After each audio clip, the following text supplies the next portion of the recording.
আমরা তোমাদের যে দেশে আছো সেই দেশে স্যার ডেনমার্ক আমেরিকা সবাই এখানে আছি আপা, ডেনমার্ক আমেরিকা সবাই আছি আমরা। আপা আপনি এখন আমাদের কিছু নির্দেশনা দেন, আমরা প্রবাসী থেকে কি করতে পারি, এবং বাংলাদেশে আমাদের যে ফ্যামিলি আছে, আত্মীয় স্বজন আছে, আমাদের যে বিভিন্ন দলের নেতৃবৃন্দরা আছে, আমরা কিন্তু অর্থনৈতিক থেকে বিভিন্নভাবে সহযোগিতা করতেছি, যার যেভাবে পারি আমরা।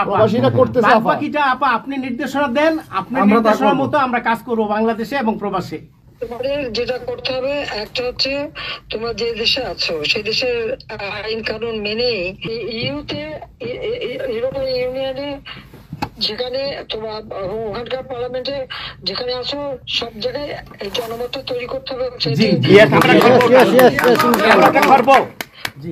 সন্ত্রাসের রাষ্ট্রে পরিণত করছে বা মানুষ খুন করছে, আজকে খুন করছে। আজকে তুমি জানো আমাদের মোহাম্মদ হোসেন মায়ের বাড়িতে আগুন, এইগুলি সে করে বেড়াচ্ছে এবং সমস্ত এই ইচ্ছা মতো। কাজে তোমরা এই বিষয়গুলি তোলো, আর আত্মীয় স্বজন বন্ধু বান্ধব পরিচিত যারা আছে খুবই কষ্ট আছে, তাদেরকে সাহায্য করো। মামলা দিয়ে দিয়ে আমাদের নেতা কর্মীদের চরম হয়রানি করে যাচ্ছে, তাদেরকে সহযোগিতা করা, এই যে আইনজীবী ঠিক করা, এবং আন্তর্জাতিক ভাবে কিভাবে মানে এদেরকে জনমত সৃষ্টি করা এবং সরকার যে অপকর্মগুলি করছে সেগুলি তুলে ধরা, এই কাজগুলি তোমাদের আমরা করবো।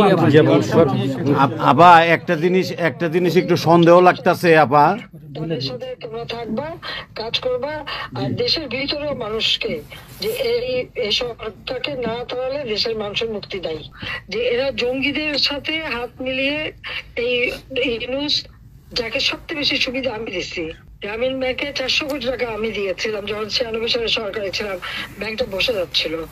আমাদের অপরাধটা কি ছিল? কারণ ইউনূসের কথায় তারা এই হত্যাকাণ্ড চালিয়েছে এবং সেটা তারা বলছে। 15 জুলাই থেকে এরপরে এই পর্যন্ত যত হত্যাকাণ্ড হচ্ছে, অগ্নিসংযোগ, সবকিছু ইউনূসের নির্দেশেই এই এত বুকের মায়ের কোল খালি হয়েছে, এত পুলিশ মারা গেছে, আর সব থেকে মারা গেছে তো আওয়ামী লীগের নেতা কর্মী। শুধুমাত্র ক্ষমতা লোভে এই লোকটা এইভাবে তার ম্যাটিকুলাসলি ডিজাইন করা, অর্থাৎ সুপরিকল্পিত একটা প্ল্যান করে এই হত্যাকাণ্ড ঘটিয়ে সে সংবিধান লঙ্ঘন করে অবৈধভাবে ক্ষমতায় বসে আছে। এখন উনি নাকি আমাদের বিচার করবেন, সে নিজেই খুনি। ইউনূস নিজে খুনি, তার সমন্বয়করা খুনি। শেয়ার মার্কেটে টাকা উধাও, ব্যাংকে টাকা নাই, ব্যাংকের টাকা উধাও, গেল কোথায়? ইউনূস, তার কোনো সাংবিধানিক ভিত্তি নাই, সে অসাংবিধানিক ভাবে অবৈধভাবে ক্ষমতা দখল করছে। ইনশাল্লাহ তার বিচার ওই সংবিধান মোতাবেকই হবে, এবং তার ওই চালা চামুন্ডার যে করার সাথে আছে আর উপদেষ্টা এবং সমন্বয়কারী সবকটার বিচার বাংলা মাটিতে হবে। প্লিজ প্লিজ আপা বলেন আপা।